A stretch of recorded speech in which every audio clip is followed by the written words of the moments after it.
Hi, I'm Gareth. I've just finished my weekly riding lesson, so apologies if I'm a little bit sweaty today.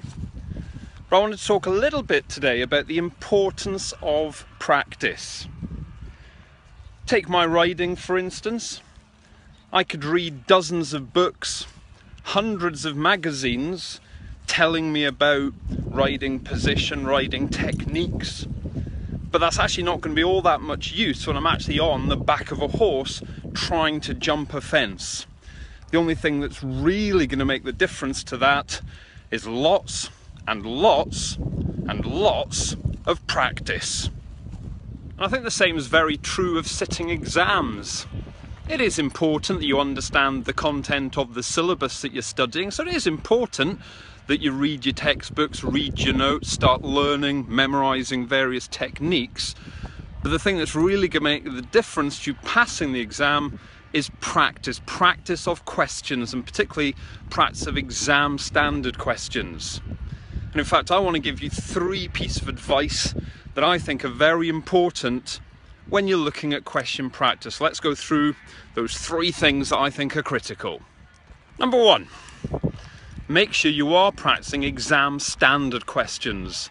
If you can get hold of questions that have come up in previous exams, that's perfect. If not, then there's various products, various books available that do try and emulate the exam. It's really easy to lull yourself into a false sense of security by just doing lots of fairly simple introductory examples. The kind of examples that are much easier than you'll see in the real exam. The problem is, obviously, when you get to the real exam, you're going to have a bit of a shock when you come up against much tougher questions, and you probably wouldn't be able to cope with that. So I think you need to make sure that in your practice you are doing as hard questions as you're going to encounter in the real exam. Even harder questions if possible. When I was a student, I was a big believer in what I thought of as training at altitude. You know, the idea that long distance runners sometimes go off to do training camps in mountainous countries so that it can run around at high altitude, because it actually forces the body to use oxygen more efficiently, and that means when they come to then run in say the London Marathon at sea level, they're actually able to run much faster, much longer. I used the same technique when I was a student. I would actually try and do the hardest questions I possibly could find as part of my practice, and what that meant is that the real exam actually kind of felt quite easy to me when I got to it. So first tip is make sure you're practicing difficult exam standard questions. Right, tip number 2, when you're practicing your questions, make sure you're always doing them to exam time. You're probably aware, obviously, most exams have a time limit, a number of minutes that the exam is going to last, and you need to make sure that you're able to complete the number of questions you're expected to in the kind of time that you have for the real exam. There's no point when you're practicing at home giving yourself twice as long or 3 times as long as you will in the real exam. That won't give you any kind of reflection of what you can achieve in the exam itself. So make sure you work out how long you would have to do questions. You should normally be able to work out whether you're doing a longer question or a series of multiple choice questions, depending on what the exam consists of. You should be able to work out how long in the real exam you will have to complete those questions, and make sure at home when you're practicing you give yourself that same amount of time. Put yourself under that same kind of pressure so that in the real exam it's not going to be a big surprise, and you will be able to complete what you need to in the time you've got available. So that's technique 2. Make sure you're doing everything to time. Okay, well, suggestion number 3, another little tip for when you're practicing questions. Well, when you're practicing your exam standard questions and practicing them to time, I would strongly recommend that you don't look at the model answers while you're attempting your solution. Don't look at model answers till after you have finished your answer.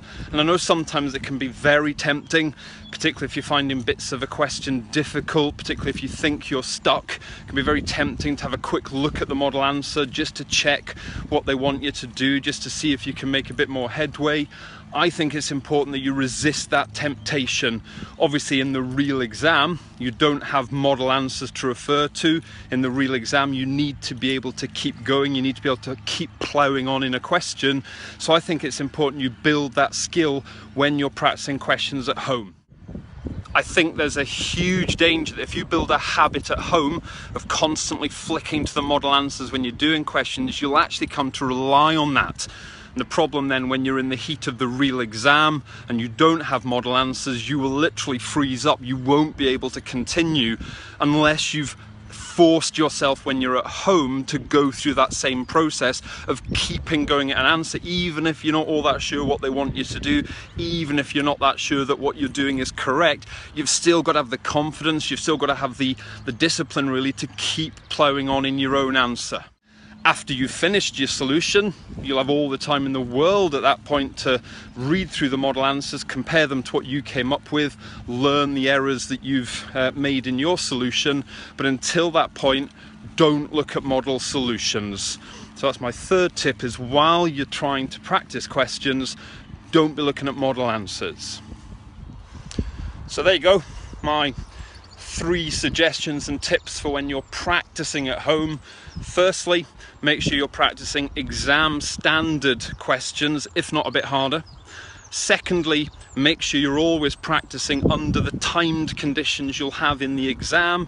And thirdly, avoid that temptation to look at model answers until you're finished your own solution.